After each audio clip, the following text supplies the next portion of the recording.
Let's talk specs first. So this is the camera system of the Huawei P50 Pro, and here we have the main 50 megapixel camera, 40 megapixel monochrome, 13 megapixel ultra wide angle, and the 64 megapixel telezoom, 3.5 times magnification that can go up to 10 times hybrid zoom. We have a dual LED flash, we have a color sensor as well that can perform in a way that it creates a nice accurate color photo. On the front we have a 13 megapixel ultra wide angle camera that besides the 1 times can go out to 0.8 and 0.6 times. It can do this automatically for group shots.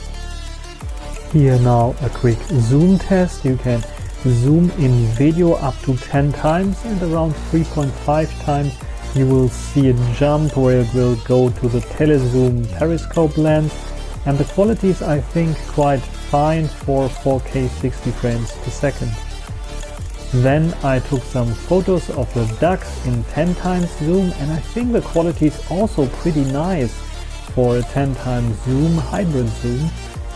If I'm crazy enough, I can go even to 20 times, but then you will see that the photo quality degrades a little bit. But I think the 10 times zoom is the sweet spot here for the P50 Pro, where you have a good compromise between quality and zoom capability.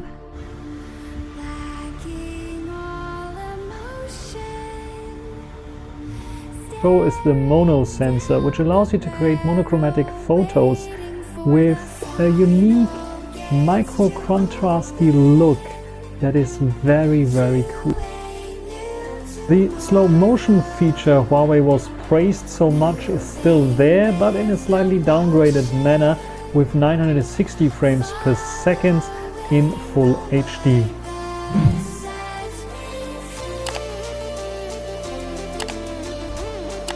Story creator mode is new, and I would have loved to include the audio here, but I had to remove it due to copyright issues on YouTube. Here another zoom test taken at a pretty historical cinema building in Cologne, and as you can see here, I'm zooming into this little movie poster here, and at 3.5 times, 5 times it looks pretty okay. 10 times and 20 times are the ones that are still looking amazing, and you can get up to 100 times where you can read like the individual words on the movie poster, which is pretty cool. Close-up shots can work nicely with the bokeh of the large main sensor, but if you get too close, it switches automatically to a super macro mode, which uses the ultra wide angle for getting a bit closer. The time-lapse feature is gladly still there, and you can record in full HD.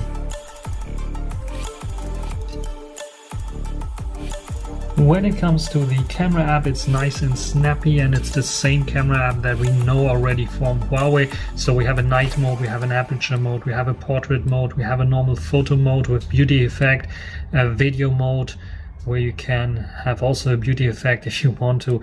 We have a pro mode where we can also not only change all the settings that we want to, but we can also record a video, change our shutter speed to whatever we like to, change our focusing to manual focusing if we like to manually focus on something.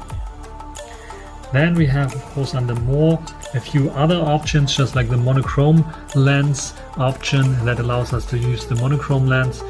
And then we have also a time-lapse mode, dual view, high-res resolution, photo capture, panorama, light painting, document, snapshot mode. So if you want to take quick action shots, use the snapshot mode, which allows you to do this very quickly. We have a slow motion, AR lens, stickers, story creator, which is new, and multicam, which needs another HarmonyOS device to work, and you can switch in between cameras.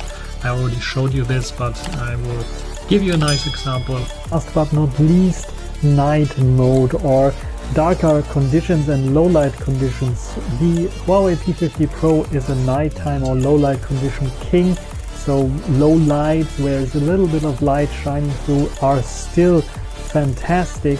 The only problem that I have is I don't really need night mode anymore. Only if you have completely dark situations the night mode can do something, otherwise the sensor is so big and the RYYB color filter array helps so much in lightening up the photo that it's not really necessary to use the night mode.